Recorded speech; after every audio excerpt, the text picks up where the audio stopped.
Gum ഗണപതയേ നമഃ. ഓം നമോ നാരായണായ.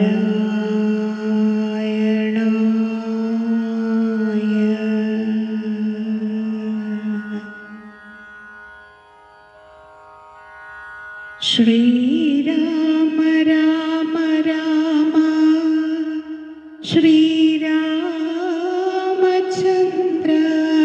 ജയ. ശ്രീരാമ രാമ രാമ ശ്രീരാമഭദ്ര ജയ. ശ്രീരാമ രാമ രാമ സീതാഭിരാമ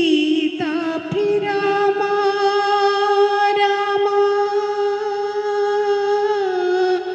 ശ്രീരാമ രാമ രാമ ലോകാഭിരാമ.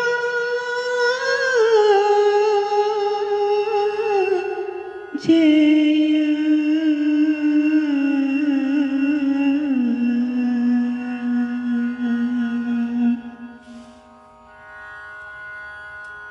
ഇന്ന് കർക്കിടകം 1-ാം തീയതി. കർക്കിടക മാസത്തിൽ രാമായണ പാരായണം എത്രമാത്രം പ്രാധാന്യമർഹിക്കുന്നതാണ് എന്ന് പറയാം. കർക്കിടകം എന്നാൽ ഞണ്ട് എന്നാണ് അർത്ഥം. സോഡിയാക് സൈൻ ക്യാൻസർ, അത് ലാറ്റിൻ വേർഡിൽ നിന്നാണ്. കർക്കിനോസ് എന്നാണ് ഗ്രീക്ക് ഭാഷയിൽ പറയുന്നത്. സംസ്കൃതത്തിൽ കർക്കിടക എന്ന് പറയും. ലോകത്തിൻ്റെ മാപ്പ് നോക്കിയാൽ ഇന്ത്യ, ഈജിപ്റ്റ്, മെക്സിക്കോയിലേക്കുള്ള ഒരു സാങ്കല്പിക രേഖ കാണാം. അതാണ് ട്രോപ്പിക് ഓഫ് ക്യാൻസർ. ഭാരതീയ ജ്യോതിശാസ്ത്രത്തിൽ ഇതിന് കർക്കരേഖ എന്ന് പറയും. Line of the crime. സൂര്യൻ വടക്കേ അറ്റത്തേക്ക് പ്രയാണം ചെയ്തിട്ട് വീണ്ടും തെക്കോട്ട് യാത്ര ചെയ്യുന്നു. അതായത് ഒരു ഞണ്ടിൻ്റെ ചലനം പോലെ വശങ്ങളിലേക്ക്. ഒരു മുന്നറിയിപ്പുമില്ലാതെ തിരിച്ചു പോകും. അതുപോലെയാണ് സൂര്യനും ഈ ലാറ്റിറ്റ്യൂഡിൽ പ്രയാണം ചെയ്യുന്നത്. ഈ സമയമാണ് നമ്മൾ കർക്കിടക മാസം എന്ന് പറയുന്നത്. മലയാള മാസങ്ങളിൽ ഏറ്റവും അവസാനത്തേതാണ് കർക്കിടക മാസം. മഴയും പഞ്ഞവും ഒക്കെ ഉള്ളതുകൊണ്ട് തന്നെ വിവാഹം, ചോറൂണ് തുടങ്ങിയ ശ്രേഷ്ഠമായ കാര്യങ്ങളൊന്നും തന്നെ ഈ മാസം ചെയ്യുന്നില്ല.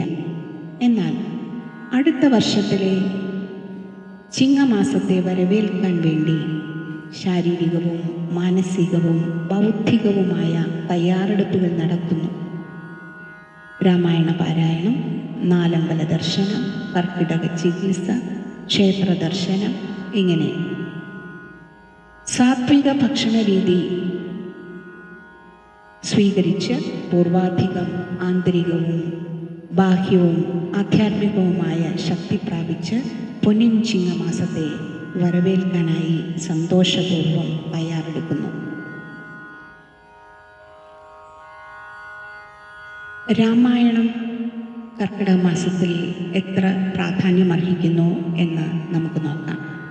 മറ്റെല്ലാ നാമത്തിൽ നിന്ന് രാമനാമത്തിന് ഒരു പ്രത്യേകതയുണ്ട്.